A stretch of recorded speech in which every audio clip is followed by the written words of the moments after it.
We were professors' kids. They, in the other room, drinking wine or spirits, playing sheep's head, releasing sonic booms of laughter from incessant cynical quips about current affairs and the failures of humanity.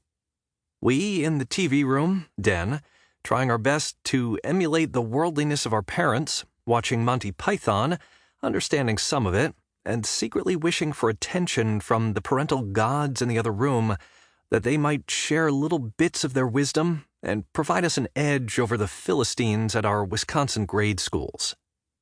There was me, about 8 years old, my brother Grant, 9, Rybo and his sister Katie, the same ages as us, whose parents went to college with our parents at UW-Madison, snagging PhDs in English before taking their lifelong jobs in the same department at a different campus, UW-Parkside in Kenosha. Some families, I suppose, are all about money, emphasizing its importance to the kids from the get-go. An old family saying in ours was, "You can't have any fun ya if you ain't got no money." That was the extent of our dad's advice to us about money. But that came from our family friend Dan Zielinski, also a professor, a lifelong bachelor who joined our multifamily gatherings each weekend, where the grown-ups gathered in the kitchen or outside around the Weber grill to laugh about the week's headlines or other worldly happenings. They never touched the discussion of money-making or other vulgar concerns because they wanted us to believe that such concerns suck the life out of you. The concerns of a professor were the stuff of adventure and excitement. In fact, the university provided tenure to professors so they could focus on the important things in life, like Moby Dick, tennis, and Richard III. The world was full of important higher-order knowledge, like the difference between truth and fiction, or the mechanics of throwing a curveball, and we were encouraged to never stop searching for it. Rybo's dad sauntered past us on his way to the can. "You kids should watch that Peter Lorre flick on Night Gallery tonight."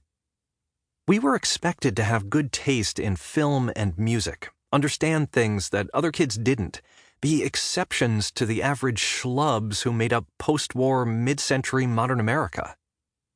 The early 1970s had no specific identity, so our parents knew that all the templates of their own upbringing could be rejected. What better gift, they thought, to give our kids than to make them worldly beyond their years? Rybo and Katie had been to London and Paris by the time they were in 3rd grade. They brought back card games with geographic themes, such as Melbourne, and they, in turn, expected that I knew its title reference was not some city in Australia. Professors hadn't much money, but they had treasure troves of knowledge, and that was what they could provide in spades. Rybo and I would have preferred material goods to knowledge any day of our youth. Grant and Katie got the particulars of our parents' logic at a young age, but had not the years to put any of it to use. My dad, the English professor, loved music and discussed lyrics with me. "How high's the water, Mama?" 5 feet high and rising."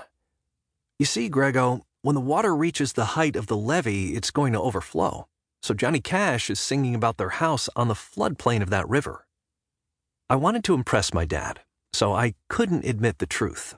I didn't understand fluvial mechanics. I had no idea what a levee was or even how rivers could overflow their banks from time to time. Where would I ever have learned such a thing? We rode our bikes along the cement paths lining the Lake Michigan shoreline nearly every day. We lived in vast neighborhoods paved with concrete, nowhere near any floodplains. I just couldn't understand the peril inherent in the lyrics because I didn't know the words. Not knowing words was as bad as not knowing concepts. Our older siblings, my brother Grant and Katie, Rybo's sister, read much more voraciously than the average kid. They read novels, they read magazine articles, they even read the Unabridged dictionary. Rybo and I lagged behind. Once, Rybo's dad asked if the kids would like to go see a movie at Milwaukee's art house theater, the Oriental. What a treat, to go see a movie with their dad. But there was a stipulation. They had to read a book first, because it was the original story that the movie was based on. There were still 4 days before the showing, so Katie and Rybo agreed to the assigned reading.